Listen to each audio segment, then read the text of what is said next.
The very first thing that is extremely helpful to me and my clients is Google Docs and Google Collaboration. You can do it on other softwares, but if you're using something that is on the cloud real time, you and your clients easily collaborate, and it's amazing. Like, it's so powerful.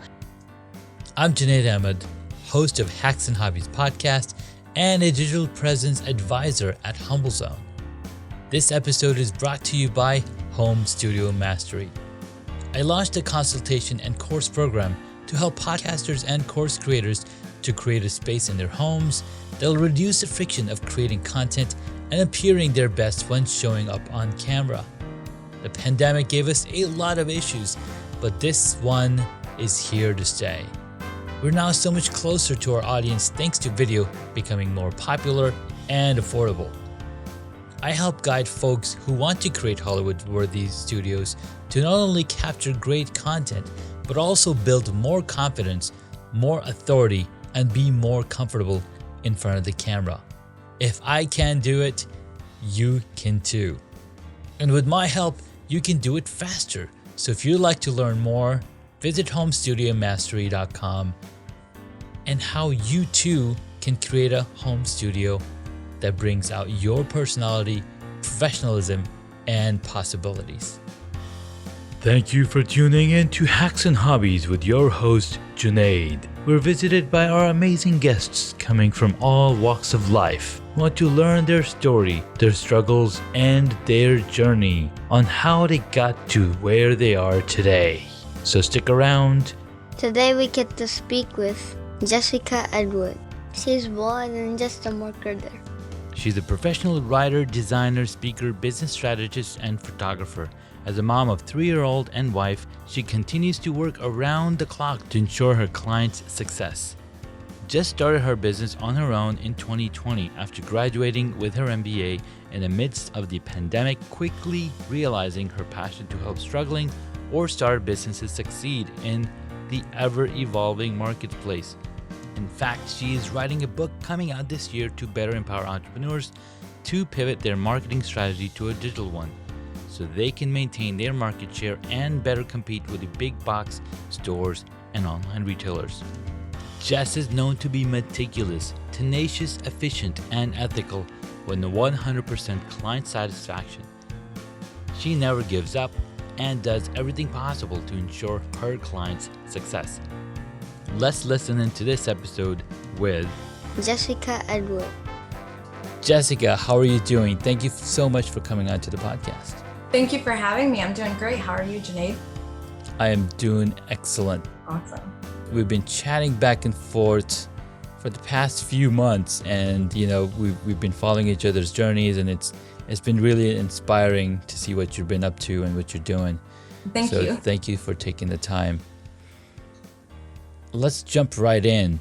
Tell us a version of your journey that no one's heard of before, or most of my audience haven't heard of you. So let's just start with the beginning. Yeah, so I've always been an entrepreneur ever since I was 21. I started a retail business with $2,000 and turned it into 20 in my first month. So, I've just always been someone who's extremely driven. And when I finished my bachelor's, I decided to go back and get my master's degree when I was a brand new mom. And when I graduated with my master's, it was in the very beginning of COVID. And I noticed that businesses really had to change the way they did business, the way they marketed, the way they presented themselves in order to keep up with all of the changes.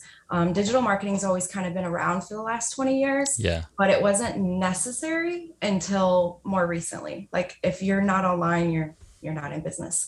So I saw this change happening pretty early on, and I realized that it was my passion to help businesses, and that's why I went back to get my MBA. But this was the way to do it, was to use my skills and my knowledge and everything about business and how to market and how to sell and help people, local businesses, compete with the big box stores and the online retailers so they could stay in business.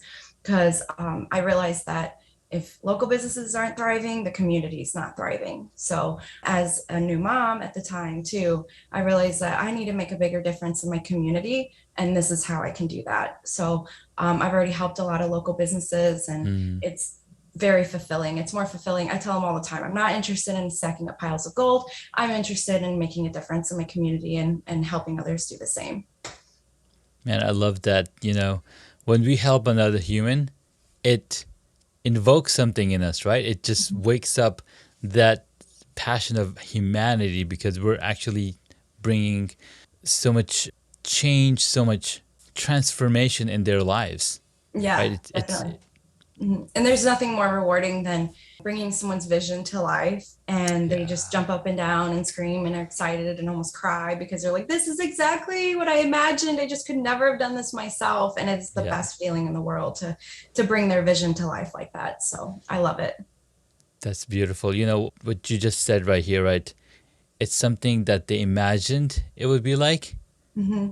but it's you can't always do it by yourself. You can't, as a business owner, you're already wearing like many hats. Yeah. You're doing, especially if you're a small business, you're usually doing the accounting and the Mm. HR and the hiring and the sales and the supplier relationships and everything. And if I can just take one thing off their plate, and it's something so important, Yeah. honestly, digital marketing, it takes so much work and so much time, and it can be very overwhelming to try to run your business and then also try to run your marketing. I feel like they're completely two different jobs. And, having someone like myself or, another agency on your staff can just Hmm. really make it all the difference in the world. Then you're not worrying about, oh, did I post today? Did I Yeah. write today? Did I take pictures? Because someone else is doing a lot of that for you.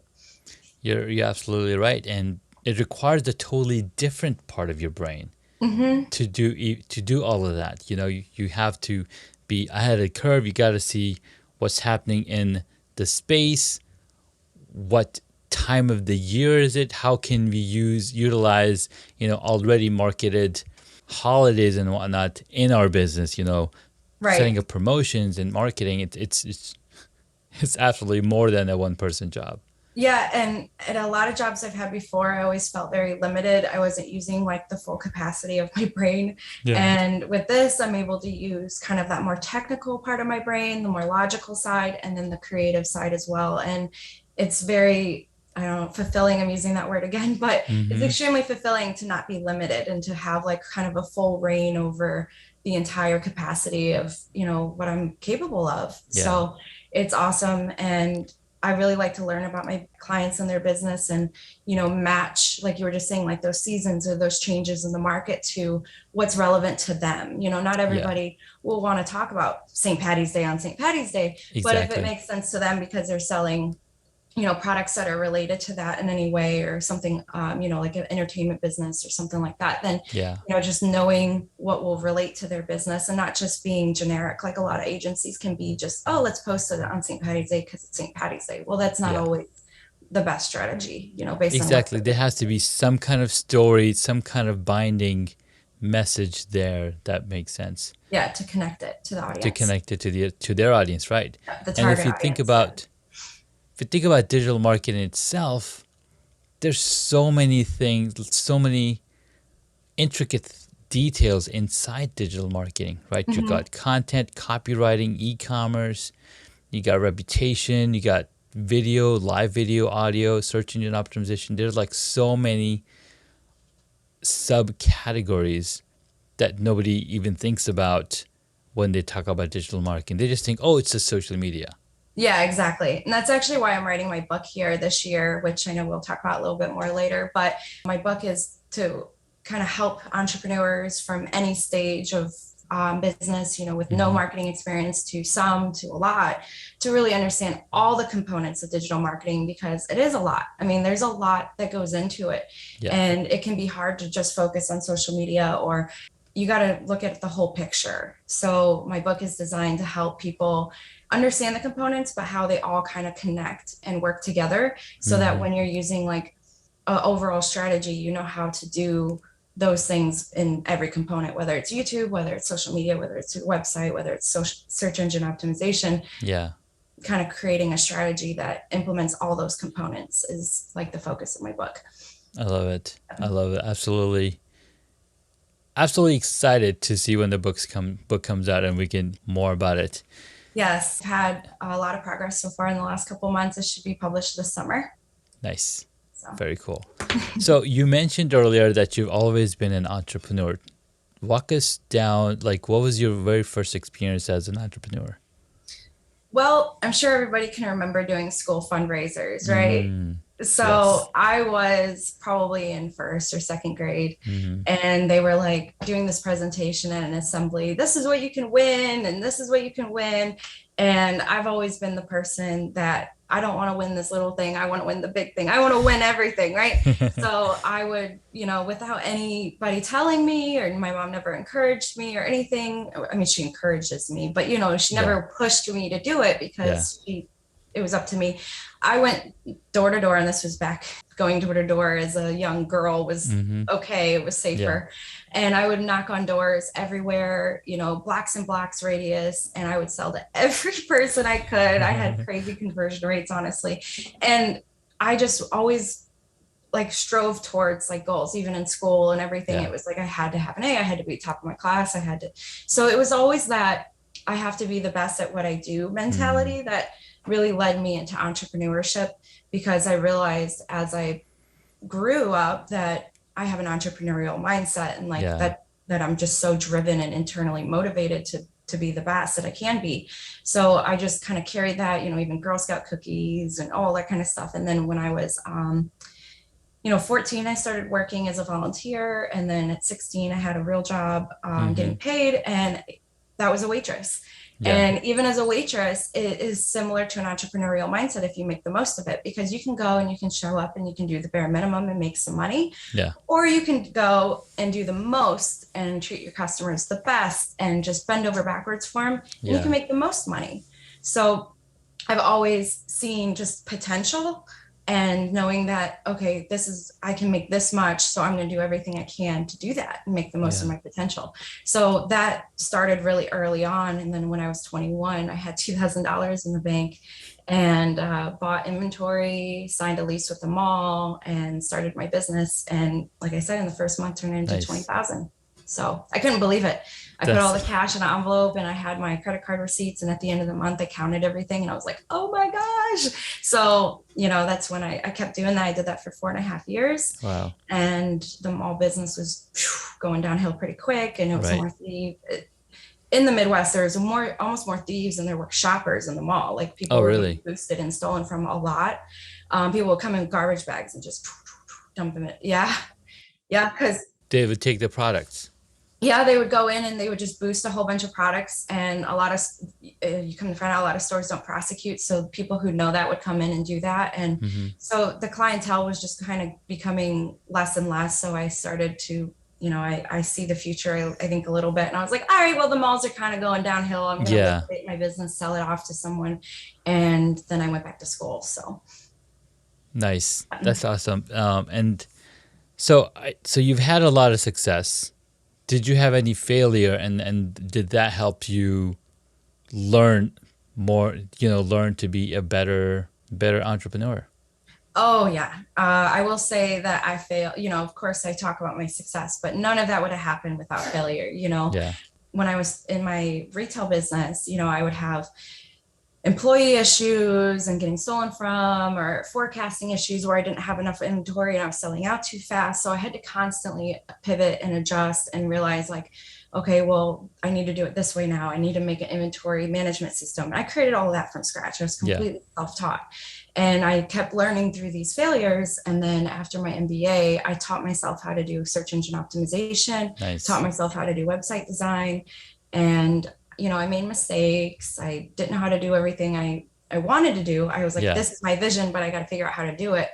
And so I made a lot of mistakes along the way, but the reason I have the name Meticulous is because everyone who's worked with me knows that even if I have a typo or an error, I'm going to go right back in. I'm going to fix every little tiny thing to make that website perfect.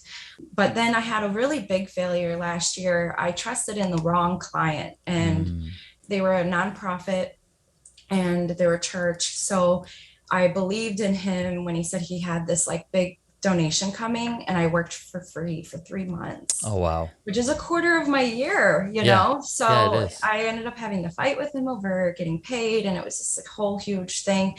But I really learned from that, like how to, that and other things, like how to set up boundaries with my clients and expectations and payments and invoicing. And, Yeah. you know, no matter how much I love my clients, which I do, I'm becoming a lot more, I'm like really making my processes better so that I don't get taken advantage of, and that I get the full value for my time and my efforts, you know. So I've Absolutely. raised prices and I've changed my processes, everything. So throughout this last few years, I've definitely changed a lot, and it's all been because of different failures or different The different mistakes that have been failures. made, you know.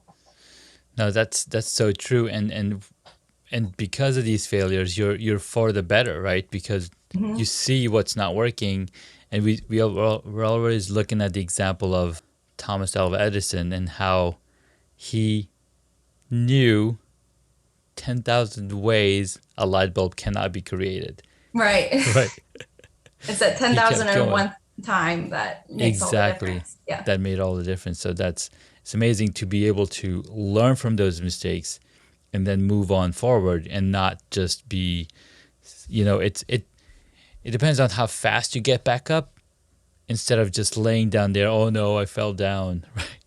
Right. I mean, after that 3 months, I will say I was extremely discouraged. Mm-hmm. I felt like maybe I'm, you know, I had those self-limiting thoughts of like, maybe I'm not cut out for this. Maybe Yeah. I'm just not, you know, I've definitely had moments where I've doubted myself, but then, you know, I had to force myself. Like I told myself like, it was very conscious of, no, you're telling yourself that because you messed up, but Mm-hmm. just one mess up isn't going to change your future. You got Yeah. this. You put too much work into this. You put too much effort and money into this. You have to make it work. Yeah. So like, consciously forcing myself to kind of get over that hurdle and move on Mm-hmm. was like the biggest part of that failure, was knowing that that wasn't the end, you know. Yeah. It's just part of the journey. So you kept yourself motivating yourself and inspiring yourself to keep going because success is just around the corner. Did you also have community around you that also supported you and encouraged you? Yeah, I believe a lot of my very close community doesn't fully understand, you know, what I do in all Yeah. hours, you know, oh, stop working so much, you're going to burn yourself out. So I have community, but some of them will think they're helping, but really they're making me feel like I work too much. But Right. I would just tell them, hey, what do you think Jeff Bezos or Bill Gates did? Or, you know, the maker of Exactly. Facebook, they worked a lot until they Yeah. scaled up their business. And Hmm. that's what, you know, you have to be willing to do that at first. It doesn't make sense to everybody Right. to It work doesn't. 16 to 48 hours in a day, because I've pulled all-nighters, I've worked Yeah. 48 straight hours, because when you get into a project, it's hard to walk away until it's done, right?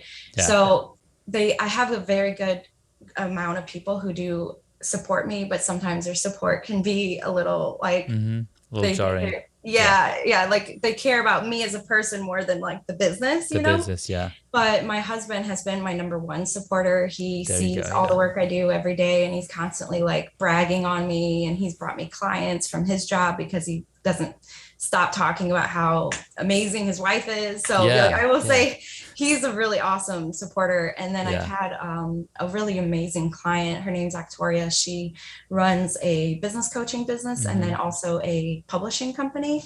And she has been like one of my number one supporters, because she also is like, you know, entrepreneur and sees a lot of what I'm doing. And she has been cheering me on pretty hard. Like, so I really appreciate, even my clients are my supporters. So Mm-hmm. their success is my success and vice Yeah. versa, you know? Exactly. And then my mom, she was my first client. She's an artist. So I made her very first website I ever made Mm-hmm. was for her.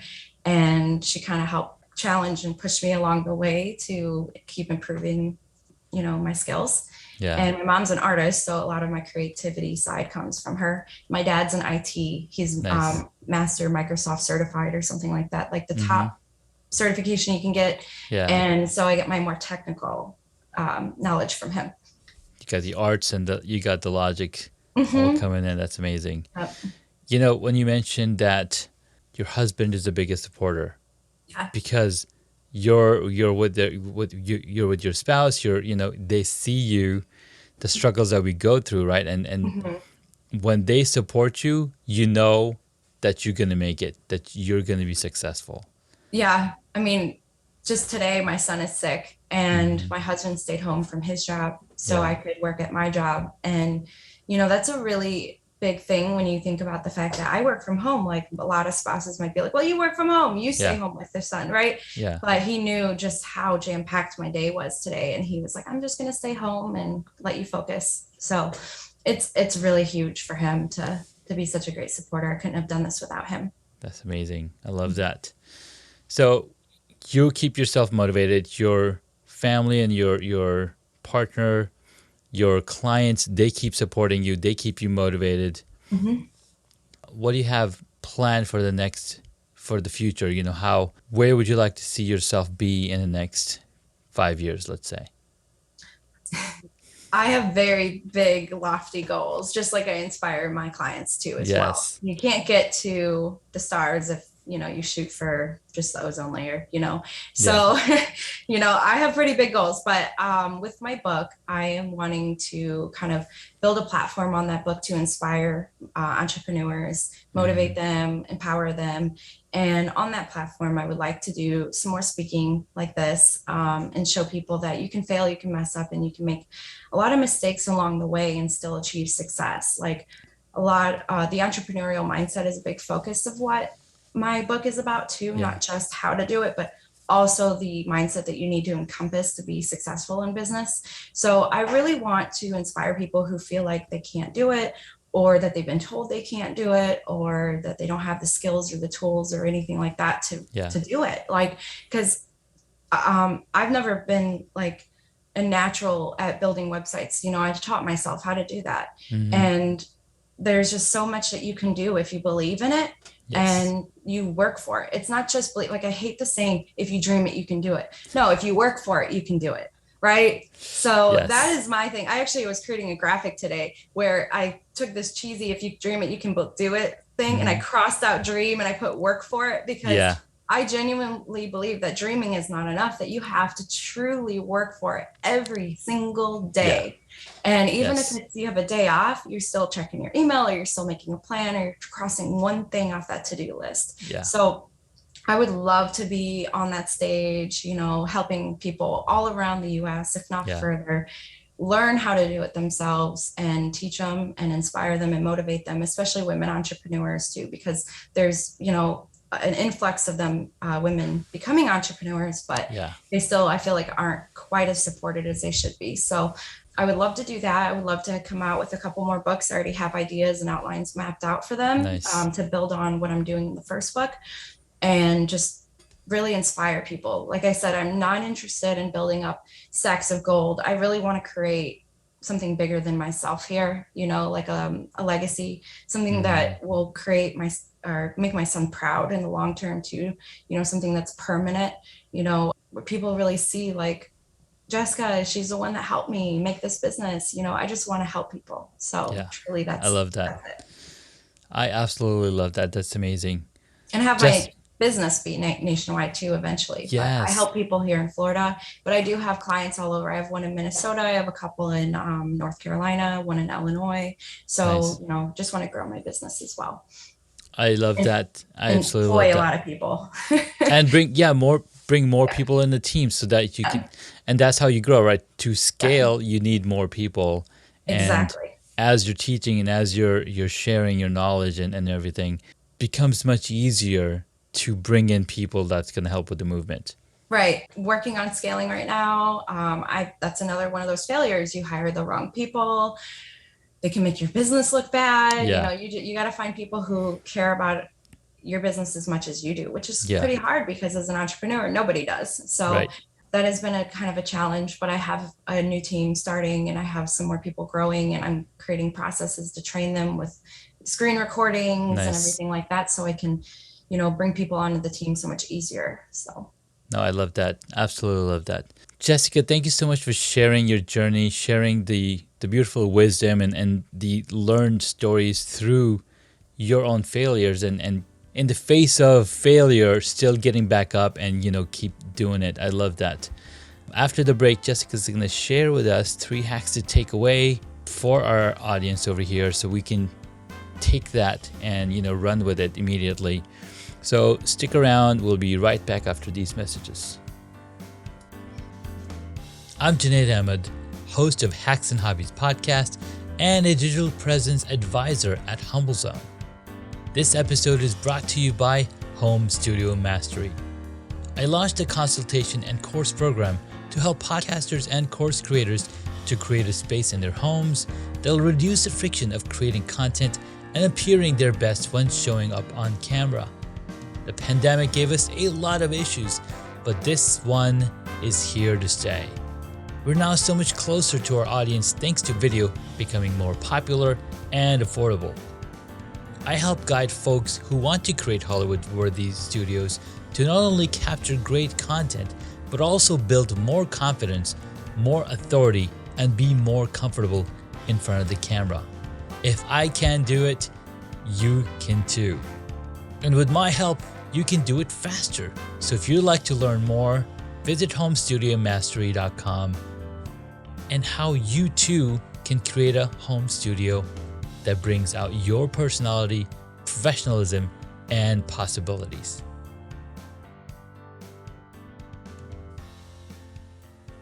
All right, we're back.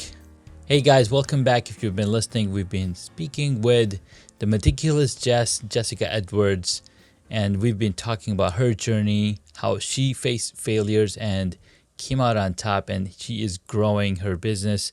She's writing a book, and she's going to share with us 3 hacks to take away that has enabled her clients, her people that she's been working with, to go from 0 to hero. So Jessica, take it away.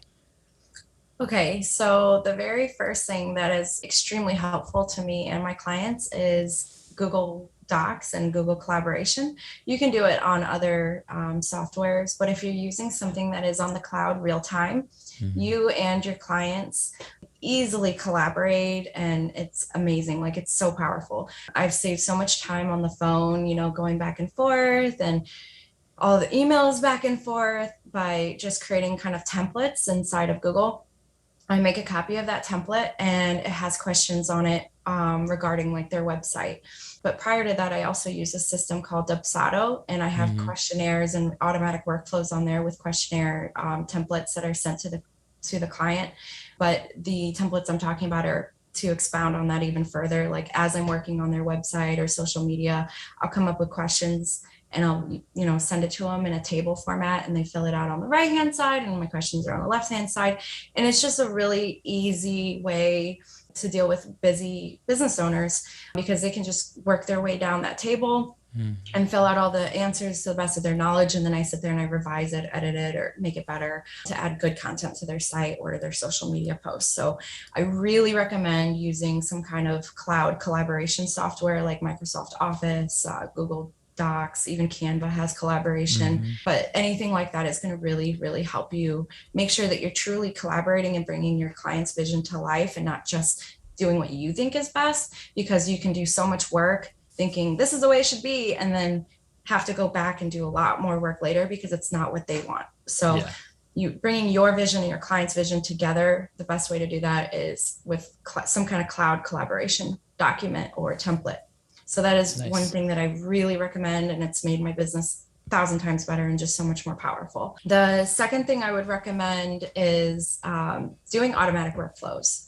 So automation is something that a lot of people do not invest in, and it can really help their processes. So, even as simple as having a contact form with an automation program like Dubsado, and having that contact form port your client info into a CRM so that you have all their information and their contracts and everything all in one spot.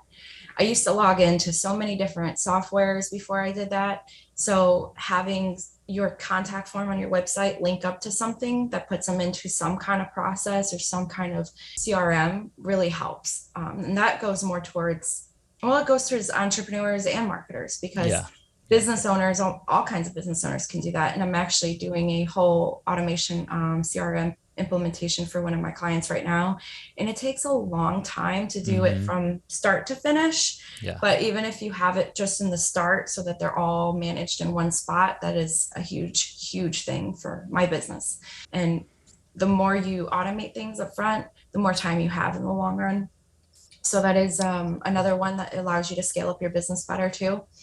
So then the third one would be, I had it and then It's okay. It's okay. We I can have so edit it. many hacks. It's hard to pick up. I know. A few. I know. So Grammarly, I mean, there's so many softwares that you can use to make your life easier, but Grammarly is a really great one. It's a plugin that's built into your desktop. So as you're typing, even in Canva, in social media, in Word doc, and anything that you're typing on a website, it'll catch errors and grammar mistakes and spelling errors, all that kind of stuff for you, Yeah. which no matter how amazing you are at spelling, if you're going through and making a whole huge website, it's great for it to catch it for you before you publish that live site. So, just really use plugins and software to the most you can. I really think that's the best strategy for most people. I love it. I love Grammarly, and I love watching those ads on YouTube. They've definitely filled up every video. Almost every other video that I watch, there's a Grammarly ad, and it's absolutely an amazing software because it'll fix your grammar mistakes and your spelling mistakes as you're writing. So, because I write a lot of descriptions, I'll write go through a lot of document transcripts for the podcast, and it's always telling me how to write better, and it just makes you look smarter and sound smarter too. You can lose a lot of credibility with people just from a simple typo. Like if, I'm meticulous and my business is meticulous and I have a typo on my website, it's going to cause a lot of doubt that is she really meticulous? So, it's extremely important to always have proper grammar and proper spelling, unless, your target audience and your brand is more like slang related, like using fun words and just being silly, then you really definitely want to be, 100% on all of that. So I really recommend Grammarly. Nice. I love it. Well, there you have it, guys. Use a collaboration software like Google Docs or Microsoft Word or anything out there that lets you collaborate with your client. Number 2, use automation. Automation is amazing because it helps keep the ball in your client's court, right? Anytime the ball is in your court and you don't have the time to respond to them, it's like, oh my God, this guy doesn't want to pay attention, or, he's not taking me for, or not giving me the time of day as I'm their client. It's really important. And then, of course, using software like Grammarly to help you write better. Thank you so much for those hacks to take away, guys. Simple, but amazing, powerful. Yeah, exactly. All right. This is the point of the episode where we come and talk about the person behind the business, right? Jessica Edwards, she's the person behind the business. So let's learn a little bit more about Jessica. Jessica, what is the one hobby that you wish you got into? I wish I got more into sewing. I've always loved clothing and fashion design and really making clothes look good on all types of women too. And I'm very critical of fashion out there, and I love fashion shows, but I can't sew. And if I could sew, I could seriously come up with some really cool designs, but it's just like a little secret passion that I have, so I would love to be able to sew and make my own clothes. And well, guess what, Jess? As you put these automations in place and build out the teams, guess what you're going to be doing? I'm going to be sewing. Yeah. No, honestly, a big thing I want to do is, get back into some of my hobbies for sure. And I can't do any of that right now. Now, what's funny is that my mom has been sewing since forever. She even used to sew clothes for me when I was like 5 and 6 years old, right? So these safari suits that she would sew, I'm like, oh my God. And then she sewed some really elaborate frocks and dresses for my sisters. It was just amazing. It is. It's really cool. Yeah. And then they can fit me exactly because I can take my measurements. Exactly. It's so amazing. yeah, I'm just tired of trying to fit into other people's idea of clothing. Like I want to make my own. So that's something Yeah, that I've always wanted to do since I was little. nice. Yeah. Beautiful. I love it. Next question. What did you want to be when you were a child? Oh gosh, that changed a lot. So I've always had like so many different talents, and I was told you're the jack of all trades and the master of none. And so I Mm, never felt like I fit into one career. So I thought I wanted to be a teacher and then an architect and then a clothing designer. And then, yeah. just I always knew I wanted to do something with my talents, but then I didn't really know what I wanted to be until I graduated with my MBA and Hmm. realized my passion in helping, my passion's always been to help people. So then I was like, okay, well, I can help people and use all my skills all together. Yes. So that I didn't really know what I wanted to be until I was much older, but it changed all the time when I was a kid because I was so lost. I was like, I have all these talents, but I don't know where I can use them. So, Yeah. I've been studying human design lately, and I don't know if you've heard of human design. mhm. It finds out it basically tells your energetic type, and 20% of the people in the world are projectors, and they can take ideas from other people. No, that's not how it works. But there's something in there where when you're around people, it okay, so 50% of the people in the world have an open mind space, meaning they can take ideas from other people and like, oh, that's my idea. But then when the other people move away, it's like, wait, I thought I liked that one. But then you're like in aura of somebody else and they have a different idea. So you kind of like absorb different energies. I'm like, okay, this is what I want to be. But then it's not till when you're hanging out alone with yourself that you really realize what you're really passionate about. And that might be 100% true because I've always been around people. And then with Hmm. COVID happening and then being a new mom, I was Yeah. home completely alone and it left me a lot of time to reflect, Yeah. But I've taken all those career tests in college and high school, the Enneagrams, all those Yeah. things. And I am one of those people that it could never give me a hard answer because Mm. I have maybe 100 personalities or something, Yeah. but no, but I'm motivated and I'm optimistic and I'm outgoing and all these different Yeah. things. So it would never narrow me down. So I just always Mm. felt like I don't know where I belong. And now I Yeah. finally Yeah. do. I belong here. So Well, I'm glad you found where you belong because you're doing amazing. thank you. All right, next question. This is my favorite one. What is your favorite movie or TV show? That's a hard one. When it comes to comedy, I really enjoy like Brooklyn Nine-Nine and Okay. Modern Family and just so silly, fun comedies. Hmm. I love Modern Family. I can't. Yeah. It really shocked me how much I love that show. I ended up watching it like 4 times. So that's one of Nice. those shows I can have on in the background and just laugh. And it's just a great show. It's all around amazing. So for comedy, but I have like favorites in every genre. Yeah. I love like historical fiction shows like The Mm. Tudors and like the ah, goodness, what's the name of that one? The one Rain, Reign, Okay. and I like those historical ones too. Those Hmm. are great. And then, documentaries. I love Shark Tank. That would probably be my favorite show. Because every All time I right. watch that show, it does the opposite effect of every other show. It Yeah. makes me want to get off the couch and go work. Every single Exactly, time I right? watch it, I'm like, they're right. They're working all the time. What am I doing watching What am I TV? doing And I watching get up and TV? I like go to work every time. I love that show. And it gives me so many good ideas on Hmm. how to talk to my clients even and stuff because Yeah. they say some really powerful things in that show. So that's probably Not my favorite show. nice. I love it. Yeah. All There's right. a lot of good movies and TV now. It's so hard to choose. It is very hard to choose. It's absolutely hard to choose, and once you pick one, it's like, okay, do I really like the one anymore? But for me, it's always been The Matrix because it goes deep into the Mhm. mind, and how Matrix is a we're classic. being controlled. Like, it's pretty deep. And that goes hand in hand with Minority Report too, which has Yes, it always does. been one of my favorites too. I Yes. like those mind-boggling ones like Yeah. Memento, Hmm. Minority Report, Fight Club. Inception was another one. Inception's a good one Yeah. too. Yeah. All right, sweet. Next question. What movie would you choose if you got to play a character in it? Movie would I choose? Wonder Woman. I'd be Wonder Woman, There you clearly. go.